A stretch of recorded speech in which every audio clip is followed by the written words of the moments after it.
December 2008. You are sitting in a glass-walled office on the 34th floor of a building that still has your name on it. Outside, the city looks exactly the same as it did a year ago. Same traffic, same gray sky, same people walking to work. But you know something they don't. The number you are looking at right now, the one on your screen, does not exist in the real world. It never did. You grew up believing in numbers. Your father worked at a bank. Your first job out of college was reading spreadsheets 14 hours a day. You understood something early that most people never do. Money is not a thing. It is a story.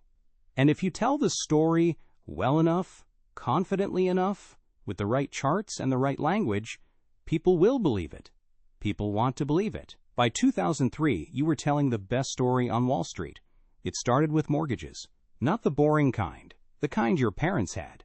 Fixed rates, 30 years, slow and safe. No, you found something better. Adjustable rates. Low payments up front, higher later. And the beautiful part, you didn't have to keep the mortgage.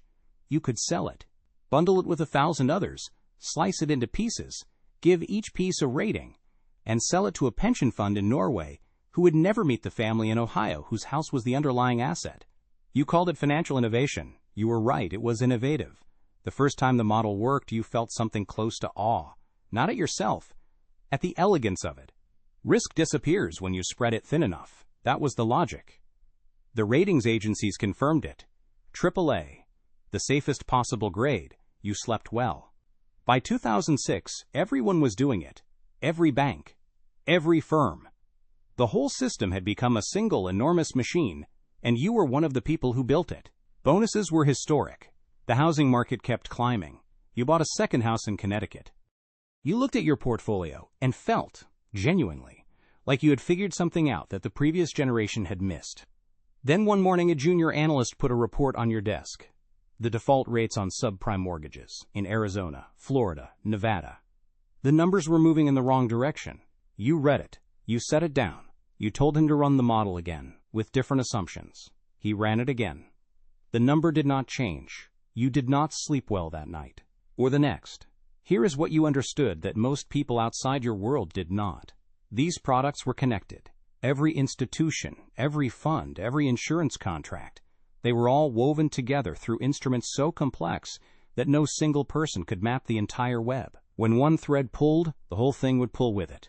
You started making quiet calls. You moved some positions. You hedged where you could. But you did not stop the machine. No one stopped the machine. Because stopping the machine meant admitting out loud to your board, to your investors, to the press, that the story you had been telling for a decade was built on a foundation that was never as solid as the chart suggested. September 2008, Lehman Brothers. Gone in a single weekend. You remember exactly where you were when you heard. You were standing in your kitchen, coffee in hand, and your phone rang. You picked it up. The voice on the other end said the name of the firm, and then said the word you had been dreading for 2 years. Collapsed. You put the phone down. You looked at your coffee. You thought, not about yourself, not yet, but about the number. The real number. What the actual losses would be when they finished counting. It took years to finish counting. 8 million jobs. $5 trillion in household wealth.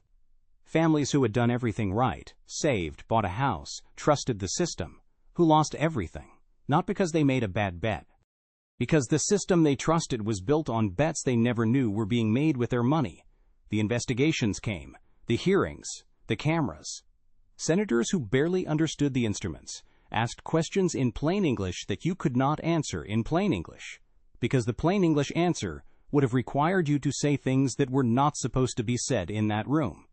You sat at that table and you answered what you could, and that is where this story does not have a clean ending.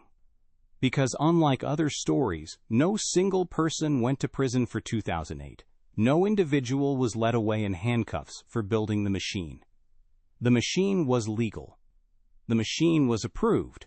The machine was, by every official measure at the time, operating exactly as designed. And so we sit here, 15 years later, and we ask a different question.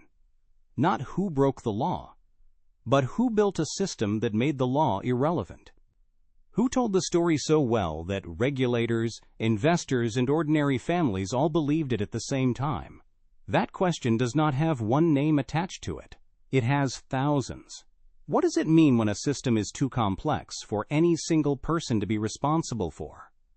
Drop your answer below.